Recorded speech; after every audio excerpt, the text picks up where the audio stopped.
Setelah Rocky Gerung, kita juga ingin membayangkan kalau Pitra Romadhoni menjadi presiden. Disclaimer legal. Video ini bersifat satir, edukatif, dan analitis. Tidak menghasut, tidak memfitnah, dan tidak memihak. Semua data dan opini bersumber dari riset terbuka dan analisis akademik. Bayangkan, hari Senin pagi, 20 Oktober 2029. Indonesia bangun tidur. Dan, breaking news. Pitra Romadhoni, Presiden RI ke-9. Wah, jangan kaget dulu bro. Karena mulai detik itu, negeri ini resmi masuk season baru. Negara Hukum 40, episode 1, pasal versus pasal. Kalau Pitra jadi presiden, WhatsApp Jaksa Agung bakal lebih rame daripada WhatsApp keluarga. Pitra Romadhoni Nasution, lahir 27 Oktober 1990, Sumatera Utara. Profesi, advokat, aktivis, dan bintang media. Bukan bintang sinetron, ya, tapi bintang di setiap kasus viral. Anak muda yang masuk arena hukum dengan tagline, bukan janji, tapi bukti. Dan kita semua tahu, kalau ada kasus rame, nama Pitra sering nongol duluan di headline, netizen belakangan sadar apa masalahnya. Kalau yang lain sibuk bangun dinasti politik, Pitra sibuk bangun berkas perkara.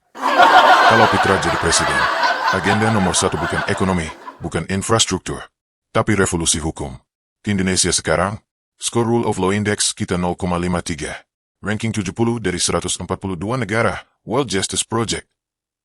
Skor indeks persepsi korupsi, 34/100.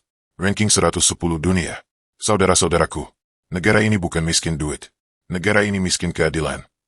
Pitra ngerti satu hal. Tanpa keadilan, demokrasi cuma stand-up komedi politik. Jadi, siap-siap bro. Semua kasus besar bakal on kamera. Bukan cuma sidang virtual, tapi sidang nasional. Kalau Pitra presiden, KPK bakal punya 2 kantor. Satu di Gedung Merah Putih, satu lagi di Istana. Tapi, tunggu dulu. Presiden tanpa koalisi itu kayak advokat tanpa klien. Gagah di depan kamera, lemah di ruang negosiasi. Fakta politik.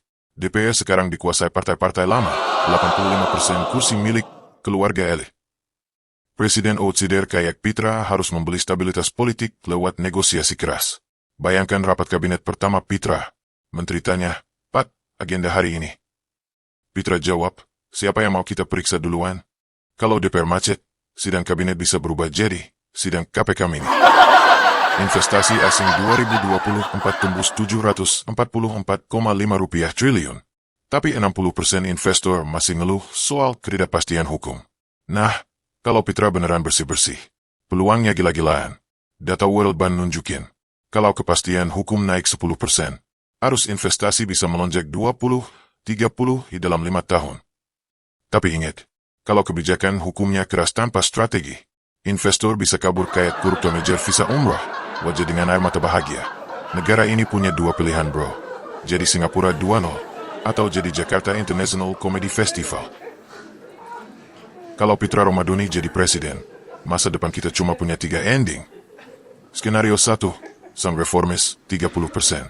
Kabinet teknokrat, reformasi peradilan, ekonomi stabil, investor masuk.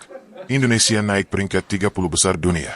Skenario 2, populis konfrontatif 40%. Presiden perang dengan elit lama, oposisi pecah, polarisasi publik ekstrim. Skenario 3, gagap administratif 30%. Retorika tinggi, eksekusi lemah, rakyat bingung, investor kabur. Pertanyaannya, kita siap jadi negara hukum, atau kita cuma siap jadi negara yang dihakimi sejarah? Presiden itu bukan soal siapa yang paling keras debatnya, tapi siapa yang paling cerdas membangun sistem.